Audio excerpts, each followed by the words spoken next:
Which side are you on, boys? Which side are you on? Ryan, for joining us. I appreciate your commentary, your insight, and sharing your story, because I think for the listeners, eventual listeners and hearers, it's going to be really impactful and important to have the perspective of a pilot talking about talking about talking about the importance of a union and explaining, why you would take the time out of your day to help us to organize, to help spread your voice to our fight.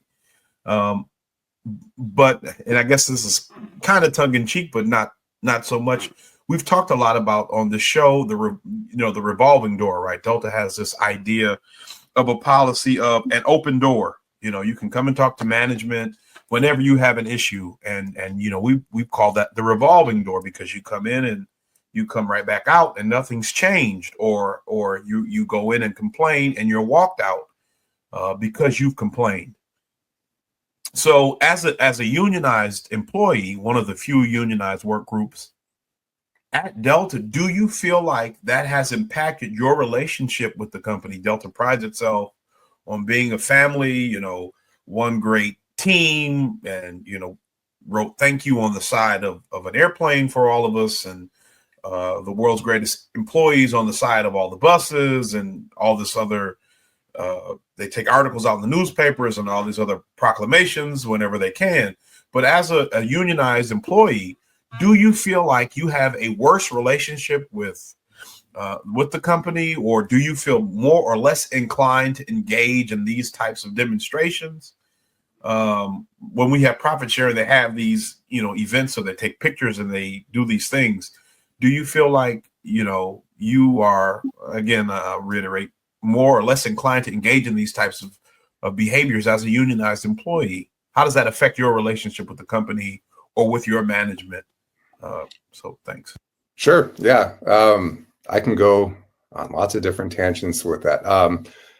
So there's always good and bad, right? So I want our company to succeed. I think every employee does. If, we're invested, we're as pilots, we're at this company for 35, 40 years, right? So we want the company to succeed.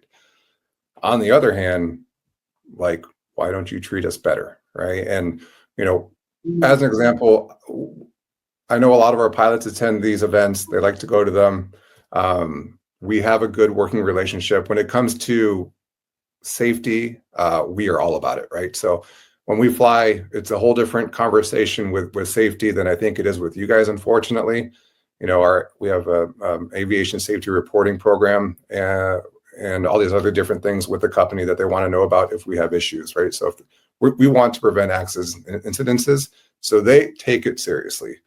Now, when it comes to any other kind of feedback, absolutely not. It's a bridge uphill broken, because they have 18,000 pilots and they don't have 100,000 plus employees right now. They don't have the bandwidth to take in any of this data. So if I go into our manager's office, our chief pilot's office, and I have a safety concern, they will definitely hear me out, right? That's their job. They have to address it some way, some form.